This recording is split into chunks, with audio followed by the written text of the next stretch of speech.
Salut, bienvenue dans le 27e épisode de mon podcast Tricot Au Kill Tricote. Si vous arrivez ici pour la première fois, moi je suis Olivier, tricoteur depuis 2017 et j'anime sur YouTube cette chaîne qui parle essentiellement de tricot. Alors, vous l'avez sans doute remarqué, j'ai changé de décor aujourd'hui, je suis sorti de chez moi. Je me suis installé sur le parvis de la grande bibliothèque François Mitterrand à Paris. Voilà, j'espère que ça va bien se passer, il y a un petit peu de vent. Donc j'ai installé un micro avec une protection, j'espère que ça va être audible. Ma foi, on verra bien. Alors que vous dire avant de démarrer cet épisode? Si vous me suivez sur les réseaux, notamment sur Instagram, vous savez sans doute que depuis mon dernier passage, il y a maintenant plusieurs mois, il s'est passé des trucs pas très agréables dans ma vie. Je me suis par exemple fait voler ma sacoche de vélo dans laquelle il y avait tous mes papiers d'identité, toutes mes cartes de paiement, et puis surtout je revenais d'un après-midi tricot chez ma copine Lily et je me suis fait voler 2 de mes encours et puis pas mal de matériel tricot. Donc voilà, ça c'est le premier truc pas cool. Et puis il y a eu un autre truc vraiment beaucoup plus triste. J'ai perdu mon papa en mars, le 18 mars. Donc j'ai traversé une période pas super facile, c'est ce qui explique le fait que ça fait un petit moment que vous ne m'avez pas vu.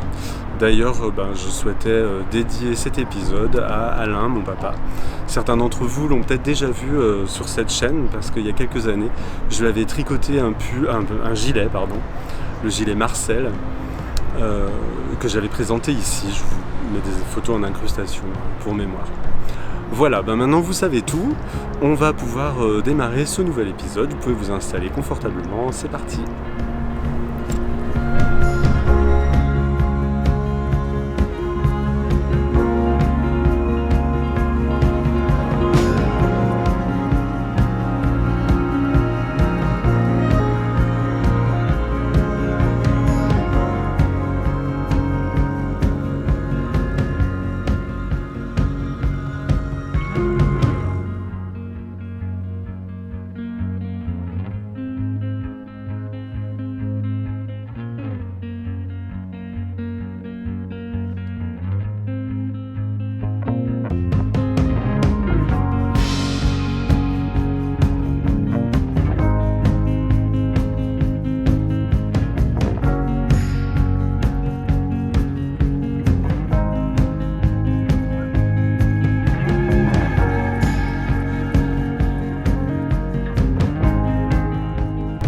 Alors on va démarrer cet épisode avec un objet dont je vous ai déjà parlé dans l'épisode précédent.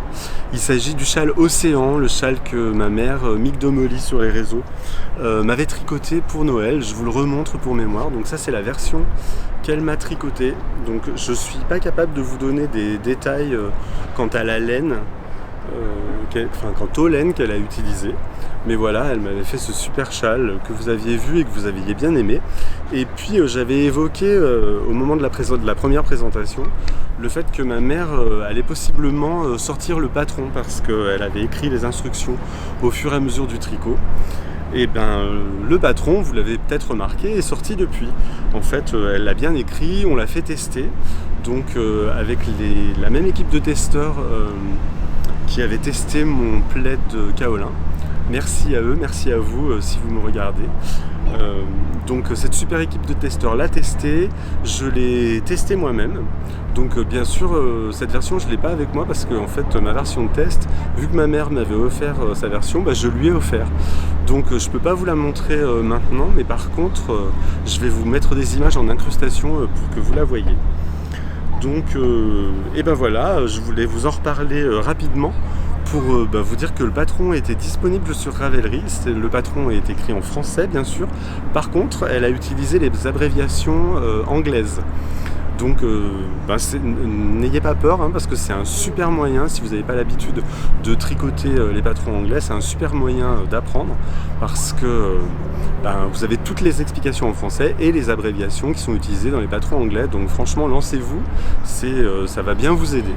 Voilà, donc c'était tout ce que je voulais vous dire. Alors ma propre version que je vous ai... il y a quelqu'un qui voulait passer, il y a des gens qui passent, ça va peut-être faire un peu de bruit. Je vais attendre un peu qu'il soit passé.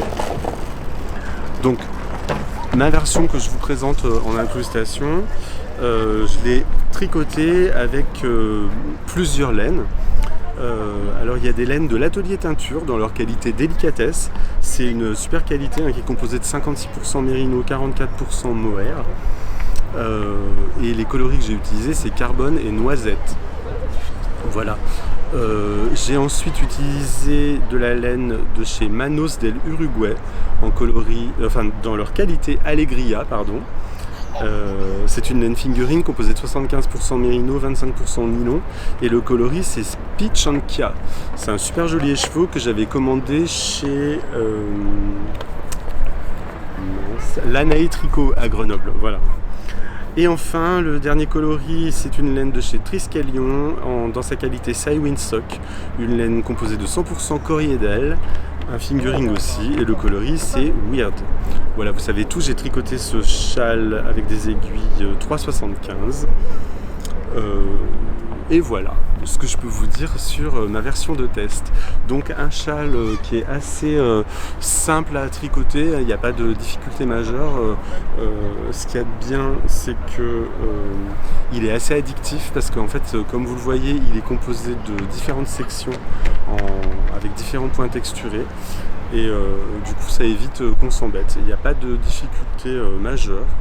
Une fois qu'on l'a entièrement tricoté, on le termine avec un rabattage high cord, donc on fait tout le tour.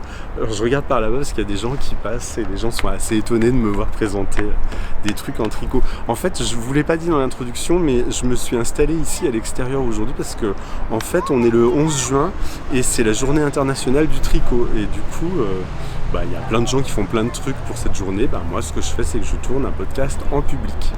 Voilà, et puis c'est aussi un essai parce que peut-être que du coup, si ça fonctionne bien, je réitérerai l'opération. Donc revenons à nos moutons. Je vous disais qu'il y avait un rabattage à high cord tout autour du châle pour le terminer. Voilà. Et c'était tout ce que je pouvais vous dire sur le châle Océan, un super joli châle. Je vous encourage à le tricoter et à donner votre avis et poster sur les réseaux sociaux ce que vous aurez fait. Voilà, j'espère que vous voyez bien, la lumière est un peu bizarre, des fois il y a du soleil, des fois il n'y en a pas. Voilà, on passe maintenant à l'objet suivant.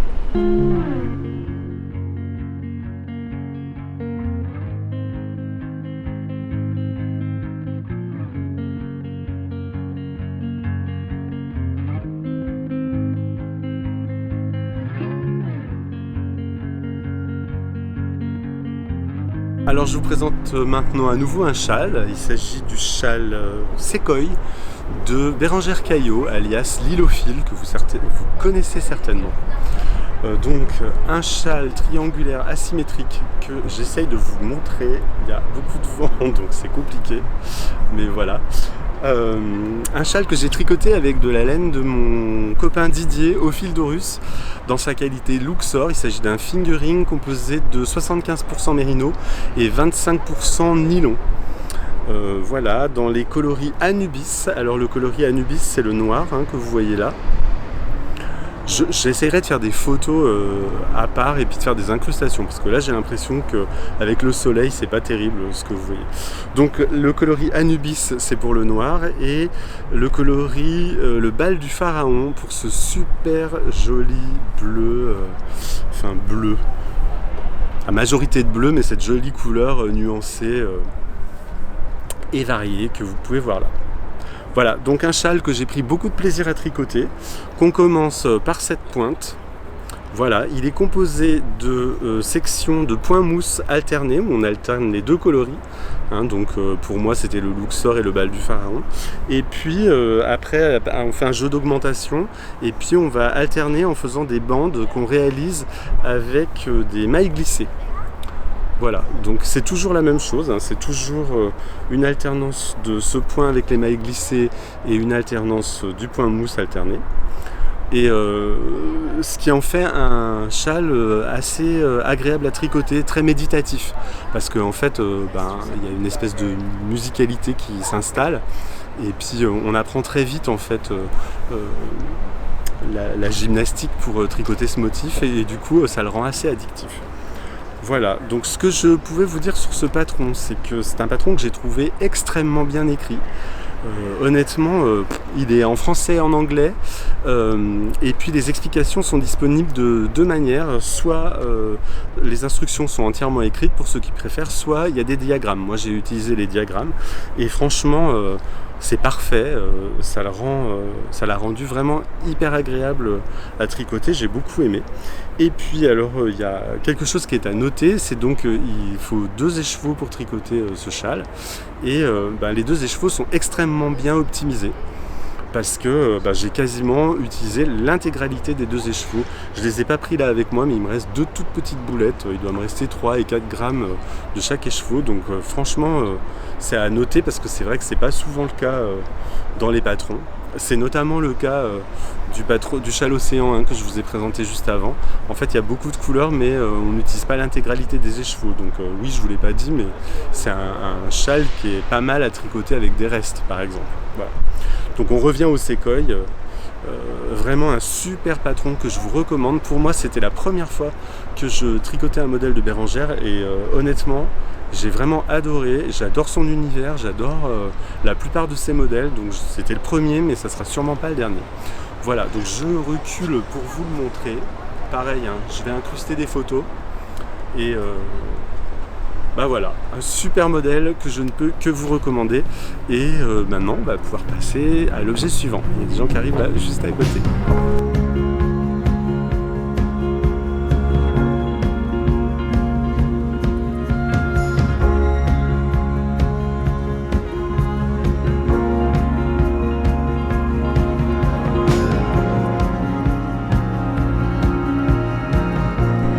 On continue avec une paire de chaussettes que j'ai appelées mes bas 100% québécois. Alors je vous les montre et puis après je vous explique pourquoi je les ai appelées mes bas 100% québécois. Il s'agit d'une belle paire de chaussettes tricotées avec une laine autorayante. Je me rapproche. Voilà. Et j'ai tricoté les 2 chaussettes en même temps avec cette laine qui m'a donné 2 chaussettes parfaitement identiques avec des rayures qui tombent bien les unes en face des autres. Alors pourquoi j'ai appelé ça mes bas 100% québécois ? Parce que déjà, comme je vous l'ai dit, j'ai utilisé une laine autorayante qui est une laine qui m'a été offerte par mon amie et spectatrice de ce podcast Linda Asselin qui vit à Montréal. Et je vous en avais déjà parlé, tous les ans on se fait des échanges de colis à Noël où on s'envoie de la laine, chacun de nos pays respectifs. Et Linda m'avait envoyé ce super écheveau de chez Fibrelia. Dans leur qualité Sockstar, c'est un fingering composé de... Alors attendez, je prends mes notes. Un fingering composé de 80% mérino et de 20% nylon et le coloris c'est Surf and Turf. Voilà, j'ai tricoté ça avec des aiguilles 2,25 mm. La particularité de ces écheveaux Sockstar de chez Fibrelia, c'est qu'en fait, ils sont conditionnés en 2 petits cakes différents. Alors, comme un abruti, j'ai oublié de prendre des photos des 2 petits cakes avant de les tricoter, mais du coup, j'ai récupéré des photos sur le site internet de Fibrelia que je vous mets en incrustation.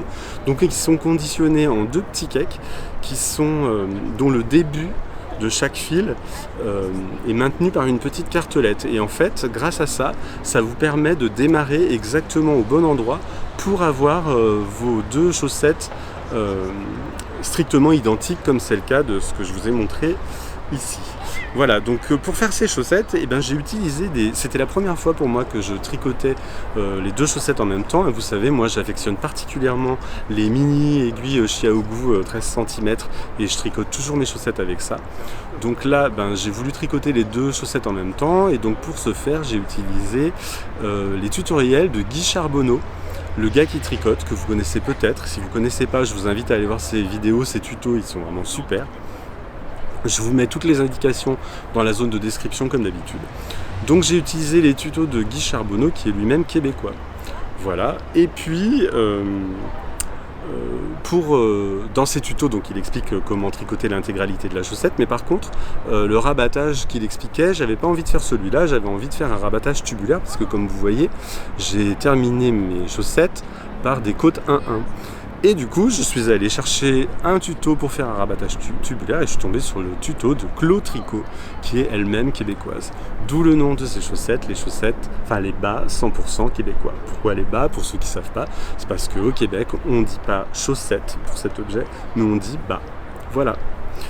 Donc, alors la recette de ces chaussettes, le tuto de Guy Charbonneau, ce sont des chaussettes qui se commencent par la pointe. Alors, il a plusieurs tutos, pour tricoter les chaussettes dans tous les sens, les deux ensemble, séparément, enfin comme vous voulez. Moi j'ai choisi le tuto qui commence par la pointe jusqu'en haut des côtes, voilà, et avec un talon renforcé. Voilà. Alors, les tutos, pas de problème, ils sont vraiment géniaux. Les tutos, il n'y a rien à dire sur ces tutos. Simplement moi je suis pas du tout fan de la technique Magic Loop. Ça je le savais déjà avant, mais là vraiment c'est confirmé. C'est la dernière fois de ma vie que je fais du Magic Loop. Je déteste tricoter de cette façon. Ça me retire tout le côté agréable du tricot. Je regarde parce que du coup il y a plein de gens tout autour. Oui, ça me retire tout le plaisir du tricot parce que en fait je trouve que c'est une technique qui est laborieuse. À chaque fois qu'on arrive au bout du rang, il faut tirer pour éviter l'effet d'échelle sur le côté. Et encore, moi je suis pas super au point.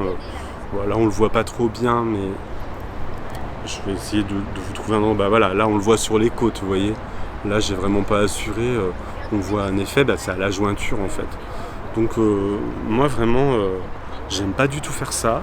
Et puis j'étais extrêmement tendu pendant toute la durée du tricot de ces chaussettes. J'ai mis un temps fou à les tricoter. J'ai jamais mis autant de temps pour tricoter une paire de chaussettes. Et du coup j'étais tellement tendu que ça m'a occasionné une tendinite. Là actuellement, bon, vous me voyez bouger le bras, je peux bouger le bras, mais en fait j'ai une tendinite du coude. Un tennis elbow exactement, c'est-à-dire la tendinite du joueur de tennis. Sauf que moi, je ne l'ai pas chopé en jouant au tennis ni en regardant Roland Garros, je l'ai chopé en tricotant. Donc voilà, c'est pour ça que je vous dis que c'est vraiment la dernière fois que je tricote des chaussettes en Magic Loop, parce que là vraiment, non seulement j'aime pas, mais en plus j'ai une tendinite et maintenant je suis obligé de faire attention en tricotant, d'y aller mollo, et je sais pas combien de temps ça va durer, donc voilà, c'est fini. Mais ça n'empêche que j'aime vraiment beaucoup cette paire de chaussettes, je les trouve super jolies, la laine était vraiment top, merci encore Linda de m'avoir offert ça, parce que c'était vraiment une chouette découverte. Et puis c'est vrai que c'était fun de faire ces chaussettes qui sont vraiment strictement identiques, vous voyez. Donc voilà ce que je voulais vous dire sur ces chaussettes, sur ces bas 100% québécois que j'ai tricotés, pas avec plaisir, mais que j'aime beaucoup. Voilà, on passe maintenant à la suite. Je vais vous présenter maintenant mes deux objets en cours parce que j'ai plus d'objets terminés. Puisque comme je vous l'ai dit, j'ai pas été très prolifique pendant tous ces mois en tricot. Donc l'objet que je vous présente maintenant, il s'agit d'un châle. Le châle Go Girl 2022 de Julie Knit in Paris. Voilà, que j'ai démarré il y a 3 jours. Voilà, je vous mets en incrustation une photo prise dans le patron. Voilà où j'en suis. J'utilise pour tricoter ce châle de la laine. Alors je prends mes notes, comme ça je vous dis pas de bêtises. Encore de la laine de mon ami Didier au fil d'Orus dans sa qualité guisée. Il s'agit d'un fingering 100 grammes pour 420 mètres, composé de 75% mérino et 25% nylon. Et le coloris c'est Orus. Donc il s'agit de ce super joli coloris nuancé encore dans les bleus-verts que vous voyez ici. Je vous montre les chevaux, comme ça vous donne une idée. Je ne sais pas si vous le voyez bien, je suis un peu avec le soleil, je suis peut-être un peu à contre-jour. Voilà, donc super laine encore de chez Didier. Et enfin la couleur contrastante que j'utilise, là ce très joli beige, c'est un écheveau de chez Biscott Yarn dans leur qualité Bissock.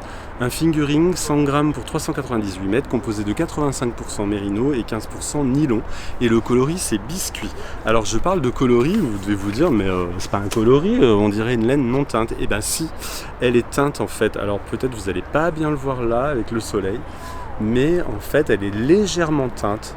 Et il y a quelques nuances de beige, et en fait il porte vraiment bien son nom, Biscuit. Parce que vraiment c'est ça fait penser à de la pâte à gâteau en fait. Cet écheveau en fait je l'avais gagné lors d'un concours organisé par Love of the Knit. Je vous en parle de temps en temps ici. C'est une tricoteuse que j'aime beaucoup, ça fait longtemps qu'elle a plus fait d'épisodes il me semble. Elle est basée en Corse et elle avait organisé un concours, mais il y a déjà un petit moment, hein. C'était au début où je faisais des podcasts et j'avais gagné cet écheveau. C'était un écheveau qu'elle avait ramené du Québec justement, d'un voyage au Québec. Voilà, écoute Julie, si tu te demandais ce que j'allais faire avec ton écheveau, et voilà. Je commence donc ce châle. Alors, c'est un châle triangulaire, modulaire, en 3 parties. Alors, on commence à faire un cordon high cord. Alors, je vous montre ça. Ici. Vous voyez, j'ai en fait monté un petit cordon high cord sur 3 mailles, voilà. Et une fois que le cordon a été monté, en fait j'ai relevé 105 mailles ici, et puis j'ai commencé à tricoter cette partie. En fait cette partie elle est composée de points de mousse alternés, un peu comme sur le séquoia, séparés par des lignes de mailles glissées. Et du coup, c'est vrai que quand on le regarde comme ça, cette partie elle ressemble beaucoup au châle botanique. Je ne sais pas si vous vous souvenez, le châle botanique de Stephen West que j'avais fait il y a quelques mois. Donc je vais tricoter cette première partie, ça va former un triangle, et puis après quand je l'aurai terminé, je vais revenir relever des mailles de l'autre côté du cordon high cord, et je vais faire la seconde partie que vous voyez dans la photo que je mets en incrustation, qui elle est composée de points mousse et de lignes en points texturés. Voilà, et enfin quand j'aurai terminé tout ça, je reviendrai relever des mailles sur le troisième côté du triangle pour faire une large bordure. Alors dans le patron, Julie propose 2 bordures différentes, soit une bordure en point mousse, soit une bordure en brioche. Et vous me connaissez, moi j'aime bien la brioche, donc je vais faire la bordure en brioche. Ce châle en fait je le tricote pas pour moi, je le tricote pour une amie. Elle va avoir 50 ans au mois de septembre. Alors je vous le montre et je vous en parle parce qu'il se trouve que cette amie, elle suit pas mes podcasts, donc je pense pas qu'il y ait de risque que son cadeau soit dévoilé. Donc je tricote ça pour elle, son anniversaire est au mois de septembre, mais du coup je préfère prendre de l'avance parce que je vais avoir un autre cadeau à tricoter parce qu'elle va fêter son anniversaire avec un autre ami qui a 50 ans lui aussi, et j'aimerais bien lui faire un truc. Donc c'est pour ça que je le commence maintenant. Voilà donc ce que je pouvais vous dire sur le châle Go Girl 2022 de Julie Knit in Paris, suite dans le prochain épisode je pense. On va passer à la suite. Alors je voulais maintenant vous parler d'une paire de chaussettes que je viens de monter. J'en suis vraiment au tout début, hein. Hop, je vous les montre. Alors ce sont les Favorite Socks de Christine Lehrer, connue sous le nom de Woolen Vine. Elle a des podcasts en anglais que je vous recommande ici sur YouTube. Donc c'est ma recette de chaussettes favorite, et suite à mes déboires sur les chaussettes en Magic Loop que je vous ai présentées tout à l'heure, j'avais envie de redémarrer très vite avec une autre paire de chaussettes tricotées avec mes mini Xiaogu que j'adore, et donc je viens de monter cette nouvelle paire. Alors je tricote ça toujours avec de la laine de Didier décidément,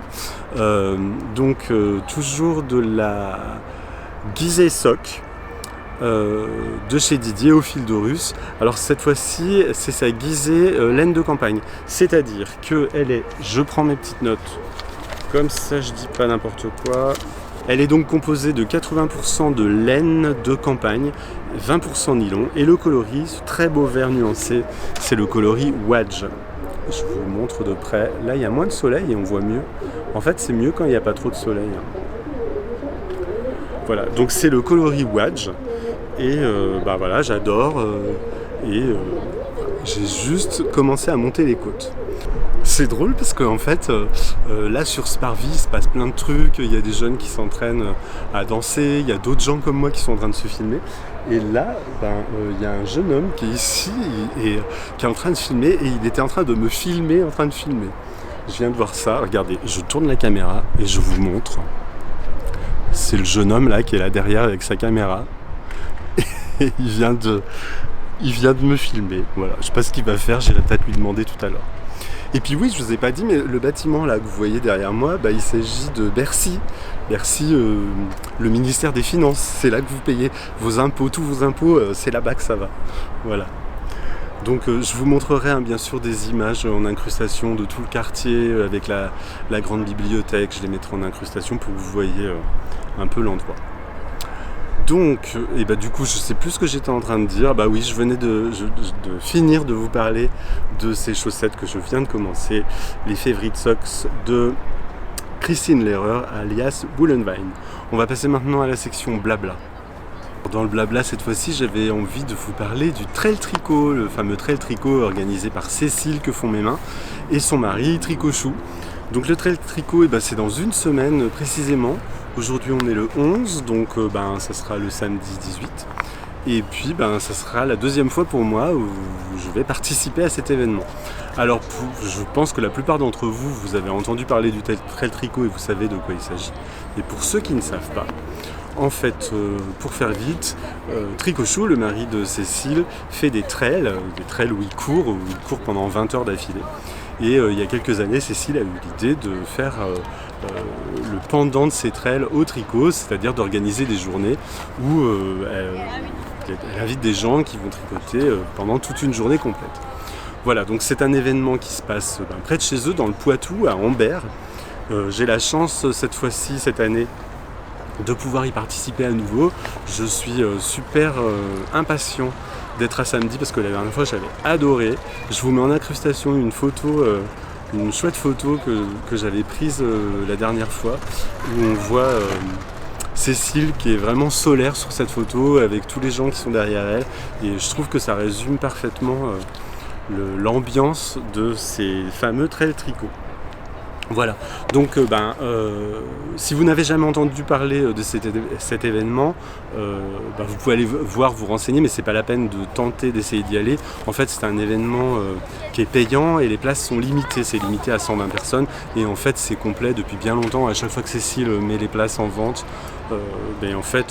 c'est complet en quelques heures, même pas une heure je crois. Donc voilà, j'avais envie de vous en parler, je vais essayer de faire un petit reportage la semaine prochaine quand j'y serai pour partager des images de cette journée, pour vous montrer, pour que ceux qui n'ont pas la chance d'avoir pu avoir des places cette fois-ci puissent se rendre compte. L'année prochaine, ça sera les 5 ans, enfin la 5e édition du Trail Tricot et Tricot Chou et Cécile vont organiser un événement un petit peu plus grand où ils pourront accueillir plus de personnes dans un autre lieu, donc peut-être vous aurez la chance si vous êtes au taquet comme mes tricopines et moi pour obtenir des places. Voilà, donc je voulais vous parler de cet événement et puis du coup vous redire que je vais essayer de faire un petit reportage, ce qui fait que peut-être que cette fois-ci vous n'aurez pas besoin d'attendre 6 mois avant d'avoir une nouvelle vidéo de ma part, peut-être que très rapidement je vous republierai une nouvelle vidéo de cette journée. Voilà, qu'est-ce que je voulais vous dire de plus? Ah oui, comme d'habitude on va parler... Ah non mais allez-y, c'est pas grave. Cette fois-ci, je voulais vous parler, comme d'habitude, de podcast. Alors comme je vous ai dit, j'ai traversé une période pas trop rigolote pour moi. Donc j'ai pas regardé énormément de podcasts. J'ai énormément de retard, y compris pour les podcasts des copains et des copines que je regarde régulièrement. J'ai plein de retard qu'il faut que je rattrape. Cependant, pendant cette période, il y a 2 podcasts qui ont retenu mon attention et j'avais envie de vous en parler. Le premier, il s'agit du podcast Une tricoteuse insulaire. Alors, une tricoteuse insulaire, il s'agit de Lorenza. C'est une tricoteuse qui habite à La Réunion. Voilà, et j'ai beaucoup aimé ces épisodes. Elle en a déjà fait 3. Alors, j'ai pas regardé le dernier. J'ai regardé les 2 premiers. J'aime beaucoup ce qu'elle fait. C'est une super tricoteuse. Elle fait pas beaucoup de digressions. Et vous savez que j'aime bien ça. Elle parle vraiment que de tricot. Oh, il y a un petit bébé qui pleure là derrière. Je sais pas si vous l'entendez. Donc voilà, les podcasts de Lorenza, j'avais envie de vous en parler. Je vous invite vraiment à aller regarder. Elle n'a pas encore beaucoup d'abonnés. Je crois qu'on a un petit peu moins de 400. Et franchement, son podcast vaut le détour. Allez-y, encouragez-la et abonnez-vous. C'est vraiment super. Et enfin, je voulais vous parler d'un autre podcast qui s'appelle le podcast d'Emaille et moi. Alors d'Emaille et moi, encore une tricoteuse, il s'agit de Christelle, une Alsacienne. Alors j'adore ces épisodes, vraiment, c'est une personne, comment dire, ouais, qui est solaire elle aussi, puis j'aime bien ces épisodes parce que je trouve qu'elle est très précise dans ses explications, ses explications sont très complètes, c'est une super tricoteuse elle aussi. Alors elle est très prolifique, parce qu'en fait elle a commencé il n'y a pas si longtemps que ça, il y a 8 mois à peu près, et elle en est déjà à son 16e épisode. Donc 16 épisodes en un peu moins de 8 mois, et ben franchement chapeau. Pour comparaison, moi j'ai commencé il y a un peu plus de 5 ans et j'en suis au 27e épisode. Après bon, je suis pas une référence, parce que moi, comme vous savez ou que vous savez pas, je fais pas des épisodes très très souvent. En général c'est tous les 3 mois. Bon là ça fait presque 6 mois que j'ai fait mon dernier épisode, mais bon voilà. Donc voilà. Super tricoteuse d'Emaille et moi, Christelle, j'aime beaucoup ce qu'elle fait, j'aime beaucoup ses épisodes, peu de digressions aussi, et je vous encourage à aller la voir, à la soutenir et à s'abonner à sa chaîne.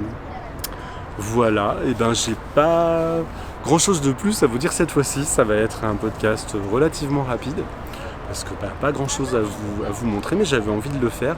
J'espère que le son est bon, que vous allez comprendre ce que j'ai dit, parce que c'est pas forcément c'est pas la même installation que quand je me filme d'habitude chez moi, mais voilà, j'espère que vous avez apprécié ce décor derrière moi. Donc il s'agit de la dalle de la Bibliothèque nationale de France, le site François Mitterrand. Voilà, super bâtiment. Donc là c'est un peu compliqué de vous le montrer comme ça, mais ce que je vais faire maintenant avant de rentrer chez moi et de commencer le montage, c'est que je vais vous faire des images du quartier, comme ça vous verrez un petit peu plus à quoi ça ressemble. Écoutez, j'espère que ça vous a plu, je vous dis à la prochaine, je sais pas quand ça sera, peut-être dans 3 mois, peut-être dans 6 mois, ou peut-être très vite, mais pas avec un podcast, avec un reportage sur le trail tricot. Et je vous embrasse, je vous remercie encore infiniment de me suivre et de vous abonner, je vous remercie infiniment de votre soutien et puis des commentaires que vous pouvez déposer sous la vidéo. Si ça vous a plu, n'hésitez pas à mettre un petit pouce vers le haut, ça m'aide beaucoup, en fait ça donne plus de visibilité à la chaîne, plus il y a de gens qui mettent des j'aime, plus mes vidéos sont proposées à des nouvelles personnes qui n'ont jamais vu ce que je fais. Voilà. Vous savez tout, prenez soin de vous, à très bientôt, prenez soin de vos proches, la vie est courte, passez du temps avec eux, et puis bon tricot, à bientôt.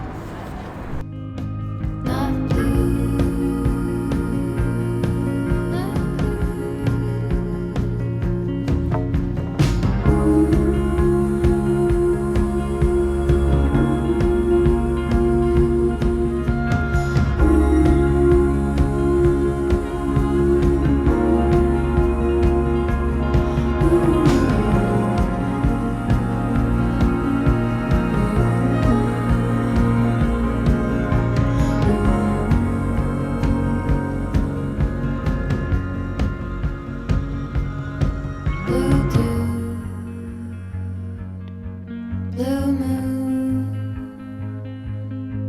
been 1 or 2 since I read